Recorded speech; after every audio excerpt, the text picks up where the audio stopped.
குறை ஒன்றும் இல்லை மறைமூர்த்தி கண்ணா. இந்த பாட்டு கேட்டிருக்கீங்களா? ஒரு தடவை கேட்டு பாருங்கள். உங்ககிட்ட எந்த குறையுமே இல்லை அப்படின்னு நினச்சி பார்த்தீங்கன்னா உங்கள் வாழ்க்கை சொர்க்கமாகும். நம்பலையா? நம்பி தான் பாருங்கள். ஹாய், ஹலோ, வணக்கம். கதைகள் தமிழோடு உங்களிடம் உரையாடுது உங்கள் அன்பு தோழி விஜயா. ஒரு ஊரில் போதாது அப்படிங்கிற செல்வந்தர் இருக்கார். அவர்கிட்ட கணக்க பிள்ளையா ஒருத்தர் வேலை செய்கிறாரு. போதாதுக்கு இல்லாத சந்தோஷமும் நிம்மதியும் கணக்க பிள்ளைகிட்ட இருக்குது. போதாதுக்கிட்ட செல்வம் நிறையா இருக்குது, கணக்க பிள்ளைகிட்ட மாத சம்பளம் தான் இருக்குது. ஆனால் போதாதை விட கணக்க பிள்ளை ரொம்ப சந்தோஷமாக இருக்கார். போதாது ரொம்ப நாள் யோசிக்கிறாரு. சரி, ஒரு நாள் இந்த கணக்க பிள்ளை பின்னாடி போகணும், அவன் என்ன தான் செய்கிறான்னு பார்க்கணும் அப்படின்னு ஒரு ஐடியா பண்ணுறாரு. அதேமாரி ஒரு தடவை அவர் பின்னாடியும் போகிறாரு. கணக்க பிள்ளைக்கு புரிஞ்சு போச்சு செல்வந்தர் நம்ம பின்னாடி வராருன்னு.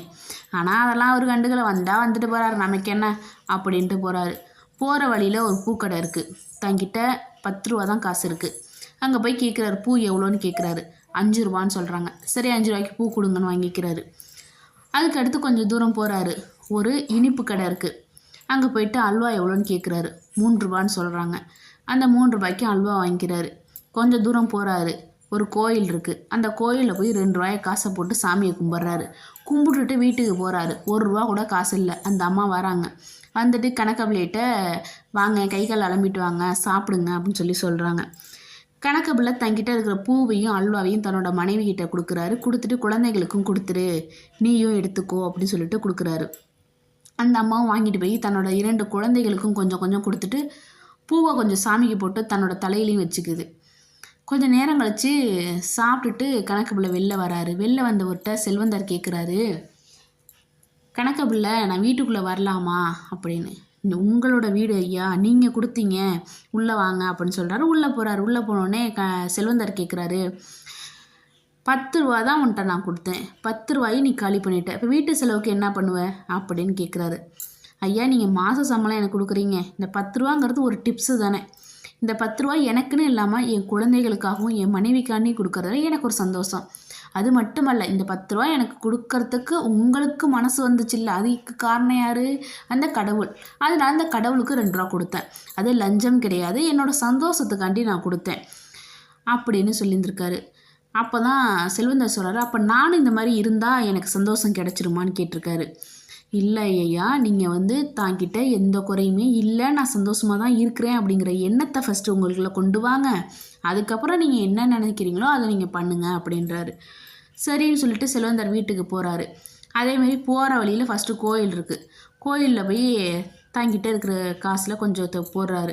போட்டுட்டு, கடவுளே எனக்கு எந்த குறையுமே இல்லை, இனிமேலும் எந்த குறையும் வரக்கூடாது, சந்தோஷத்தையும் நிம்மதியும் எனக்கு கொடு அப்படின்னு வேண்டிக்கிறார். வேண்டிட்டு கொஞ்சம் தூரத்தில் போய் அதேமாதிரி ஸ்வீட் கடையில் போய் ஸ்வீட் வாங்கிக்கிறாரு. பூக்கடையில் போய் பூ வாங்கிக்கிறார். வீட்டுக்கு போகிறாரு. வீட்டுக்கு போனோடனே அவனோட மனைவி பயந்து பயந்து பேசுகிறாங்க, உள்ளே வாங்க சாப்பிடுங்க அப்படின்னு சொல்லி சொல்கிறாங்க. இப்போது அவர் யோசிச்சு பார்க்குறாரு, இத்தனை வருஷ வாழ்க்கையில் தன்னோட மனைவி கிட்ட நேரம் கொடுக்கல, தன்னோட மனைவி கிட்ட அன்பை பகிரலை, பணத்தை மட்டும் நம்ம கொடுத்துருக்கோம், நகையை மட்டும் போட்டிருக்கோம். கணக்கப்பிள்ளையோட மனைவி கழுத்தில் நகை இல்லைனாலும் அந்த அம்மாவோட பேச்சில் அவ்வளோ அன்பு இருந்துச்சு.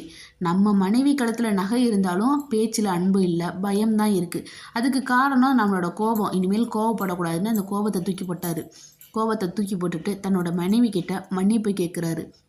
இது வரைக்கும் நான் எப்படி இருந்தேனோ, ஆனால் இனிமேல் உங்ககிட்ட அன்பாக இருந்துக்குவேன், இந்த பூவை நீ வச்சுக்கோ, குழந்தைங்களுக்கு இந்த ஸ்வீட்டை கொடுன்னு.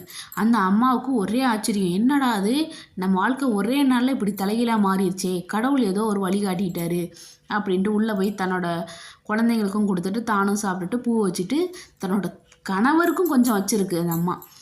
அப்போ கணவர் உள்ளே வந்தோடனே கணவர்கிட்டையும் கொடுக்குது. கணவர் ரொம்ப சந்தோஷப்படுறாரு. நம்ம வாழ்க்கையில் எவ்வளவோ இருக்குது, எவ்வளவோ சாப்பாடு வீட்டில் இருக்குது, ஆனால் நம்ம வாங்கிட்டு வந்த தீனியில் நமக்கு கொடுக்கணுன்ற எண்ணத்தை அவர் கொடுத்துருக்காரு. அது மட்டுமல்ல, இதான் வாழ்க்கை. நம்ம பகிர்ந்து சாப்பிட்றது தான் வாழ்க்கை. நாம் மட்டும் தனியாக சாப்பிட்றது வாழ்க்கை கிடையாது. இது வரைக்கும் நம்ம அப்படி இருந்ததுனால தான் நமக்கு சந்தோஷம் கிடைக்கல. இந்த சின்ன துண்டு அல்வா தான், ஆனால் நமக்கு எவ்வளோ பெரிய சந்தோஷத்தை கொடுத்துருக்கு அப்படின்னு நினச்சி ரொம்ப நெகிழ்ந்து போகிறாரு. நமக்கு இதுக்கு காரணம் இந்த கணக்க பிள்ளை தான். இந்த கணக்க பிள்ளை இதை சொல்லாமல் இருந்திருந்தால் நம்ம வாழ்க்கையே புரிஞ்சிருக்காமல் இருக்கும் அப்படின்னு. அன்றையிலிருந்து டெய்லி தன்னோட மனைவிகளுக்கும் குழந்தைகளுக்கும் நேரத்தை செலவழிப்பார், சம்பாதிக்கவும் செய்கிறாரு, தன்னோட வாழ்க்கை ரொம்ப சந்தோஷமாக போகுது. அவ்வளோதான், அந்த கதை முடிஞ்சிருச்சு.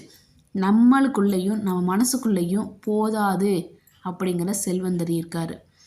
நம்ம இருக்கிறத வச்சு சந்தோஷப்பட மாட்டேங்கிறோம். நம்மக்கிட்ட எது இல்லையோ அதை நினச்சி தான் கவலைப்படுறோம். இனிமேல் அப்படி இருக்காதீங்க, மாற்றி தான் பாருங்கள், மாற்றம் உருவாகும். நீங்களே மாறலைன்னா மாற்றம் எப்படி உங்களை தேடி வரும்? நம்மக்கிட்ட எந்த குறையுமே இல்லை, கண்டிப்பாக கிடைக்கிறது கிடைக்கும். இன்றைக்கி என்ன இருக்கோ அதை நினச்சி சந்தோஷப்படுங்க, சேமிக்க கற்றுக்கொள்ளுங்கள். உங்கள் வாழ்க்கை எப்போவுமே மாறும், எப்போவுமே சந்தோஷமாக இருக்கும். சின்ன சின்ன விஷயத்துக்கு ஆசைப்பட்டாலே கிடைக்கும். மீண்டும் அடுத்தொரு காணொளியில் சந்திக்கிறேன். இந்த பதிவு பிடிச்சிருந்தா லைக் பண்ணுங்கள், ஷேர் பண்ணுங்கள், சப்ஸ்கிரைப் பண்ண மறந்துடாதீங்க. பாய்.